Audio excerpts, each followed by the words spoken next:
I'm Reverend Mark Nakagawa, a United Methodist minister currently serving as the Los Angeles and Long Beach District Superintendent of the United Methodist Church here in Southern California.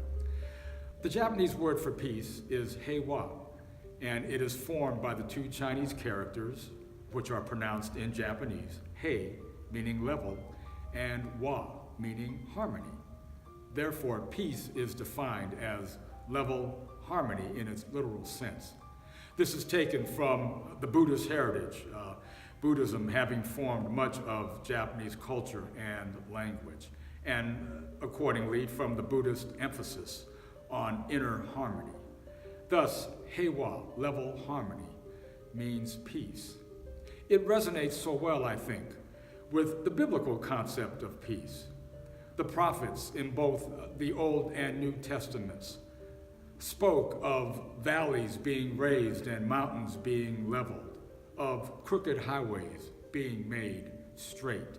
We live in times when peace, in the fullest sense, is so badly needed. In a nation and a world that is racked with strife, with tensions, anxieties, people and families and communities being torn asunder.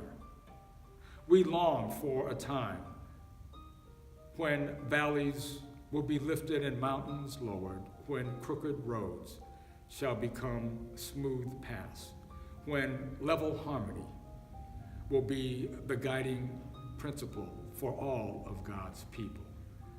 Thus, we look forward and pray for the time when true peace, Heiwa, will be the attitude and the atmosphere of our world.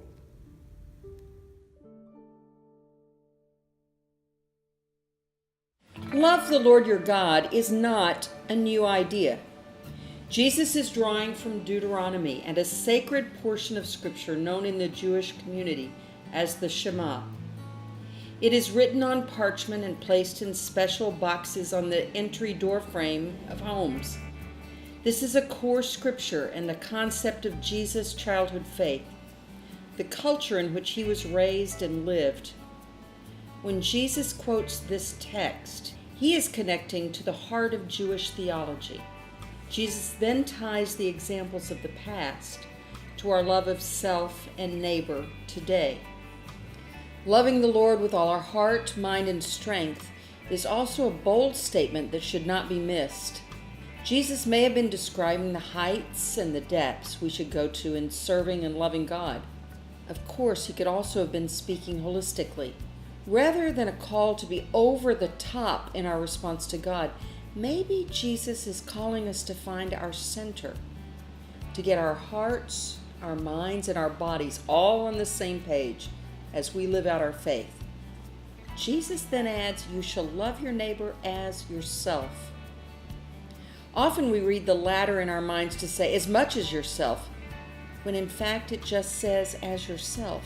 This is different from "do unto others as you would have others do unto you," or "what comes around goes around."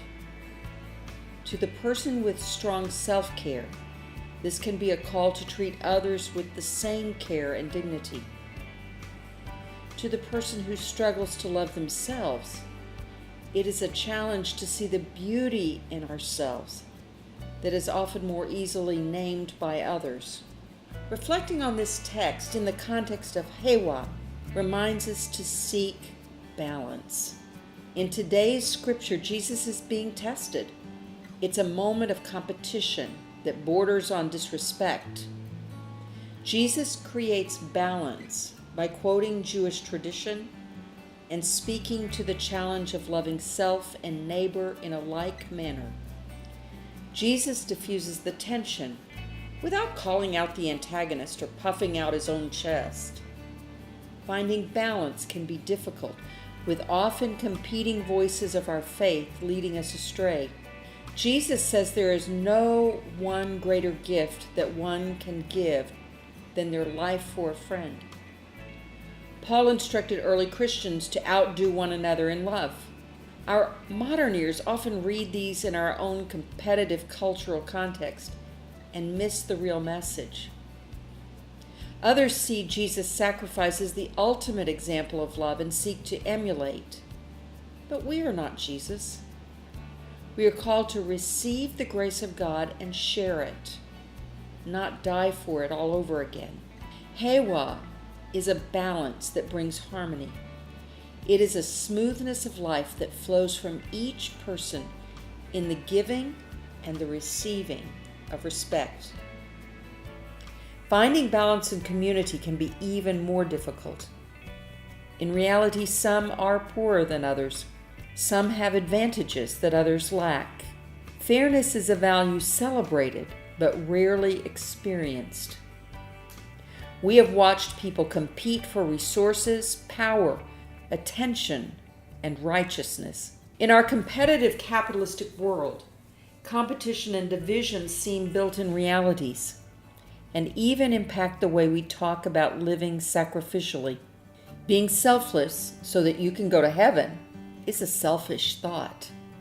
Sacrificing so that people appreciate your faith or celebrate your contribution isn't really true sacrifice. Sadly, much of the division and self-righteousness we hear is supported by Bible quotes, ripped from their context and hurled with reckless authority. Much of the discourse feels a far cry from "The Lord our God, the Lord is one," and loving God with all your heart, soul, mind, and strength.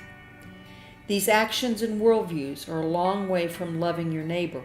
So are the acts of division we see in our world a failure to love our neighbor, or a reflection of how folks love themselves?